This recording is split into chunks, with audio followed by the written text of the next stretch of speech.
જય શ્રી કૃષ્ણ, જય દ્વારકાધીશ મિત્રો. આજે આપણે અધ્યાય 17નો 5મો અને 6ઠ્ઠો એમ બે શ્લોક સમજીશું. અશાસ્ત્ર વિહિતમ ઘોરમ તપ્યંતે યે તપોજનાઃ દંભહંકાર સંયુક્તાઃ કામરાગ બલાન્વિતાઃ કર્ષયંતઃ શરીરસ્થમ ઉતગ્રામમ ચેતસઃ મા ચેતન્વાંતઃ શરીરસ્થમ વાંતિ વિદ્યા સુર નિશ્ચયાન. જે લોકો દંભ તથા અહંકારને તાબે થઈને શાસ્ત્રવિધ કઠોર તપ તથા વ્રત કરે છે તેઓ કામવાસના તથા આસક્તિ દ્વારા પ્રેરિત થાય છે, તેઓ મૂર્ખ છે.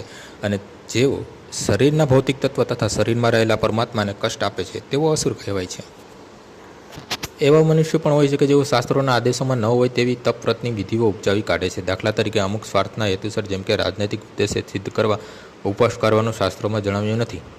શાસ્ત્રો આધ્યાત્મિક પ્રગતિ માટે ઉપવાસ કરવાની ભલામણ કરે છે, રાજનૈતિક ઉદ્દેશ કે સામાજિક હેતુ માટે નહીં.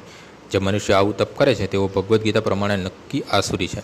તેમના કાર્યો શાસ્ત્ર વિરુદ્ધ હોય છે તથા જનસાધારણ માટે હિતાવહ હોતા નથી. વસ્તુતઃ તેઓ ગર્વ, અહંકાર, કામ તથા ભૌતિક સુખ ભોગવવાની આસક્તિના કારણે આમ કરે છે. આવા કાર્યોથી શરીરના ઘટકરૂપ ભૌતિક તત્વોમાં વિક્ષેપ થાય છે. એટલું જ નહીં પણ શરીરમાં રહેલા સ્વયં પરમાત્મા અર્થાત પૂર્ણ પુરુષોત્તમ પરમેશ્વરને પણ કષ્ટ થાય છે. આવા અનધિકૃત ઉપવાસ અથવા રાજકીય ઉદ્દેશ માટે તપસ્યા કરવી એ તો ખરેખર બીજાઓને ઉપદ્રવ રૂપ હોય છે. વૈદિક સાહિત્યમાં તે વિશે ઉલ્લેખ થયો નથી. આસુરી મનુષ્ય માને છે કે આવી પદ્ધતિથી તે પોતાના શત્રુ કે વિપક્ષને પોતાની ઈચ્છા મુજબ પૂર્ણ કરવા માટે ફરજ પાડી શકે છે. પરંતુ કેટલીક વખત આવા ઉપવાસની માણસ મરી પણ જાય છે. આવા કાર્યો પરમેશ્વરને માન્ય નથી અને તેઓ કહે છે કે જે લોકો તેમના પ્રવૃત્ત થાય છે તેઓ અસુરો છે. આવું પ્રદર્શન ભગવાનના અપમાનરૂપ હોય છે, કારણ કે તે વૈદિક શાસ્ત્રોનું ઉલ્લંઘન કરીને કરવામાં આવે છે. આ બાબતમાં અચેતસઃ શબ્દ મહત્વપૂર્ણ છે. સામાન્ય માનસિક સ્થિતિવાળા મનુષ્યને શાસ્ત્રોના ઉદ્દેશોનું પાલન કરવું જોઈએ.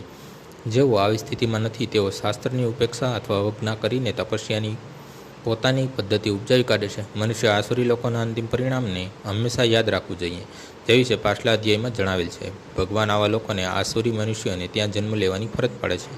પરિણામે તેઓ ભગવાન સાથેના પોતાના સંબંધને જાણ્યા વિના જન્મજન્મ આસુરી જીવનમાં રહે છે. પરંતુ જો આવા મનુષ્યો વૈદિક જ્ઞાનના માર્ગે દોરી જનારા સદગુરુનું માર્ગદર્શન પામવા હેઠળ જેટલા ભાગ્યશાળી બને તો તેઓ ભવબંધનમાંથી છૂટી જઈને અંતે પરમગતિ પ્રાપ્ત કરે છે. આજનો શ્લોક અહીં પૂર્ણ થાય છે. આવતીકાલે ફરીથી સવારે 6 વાગ્યે મળીશું. જય શ્રી કૃષ્ણ.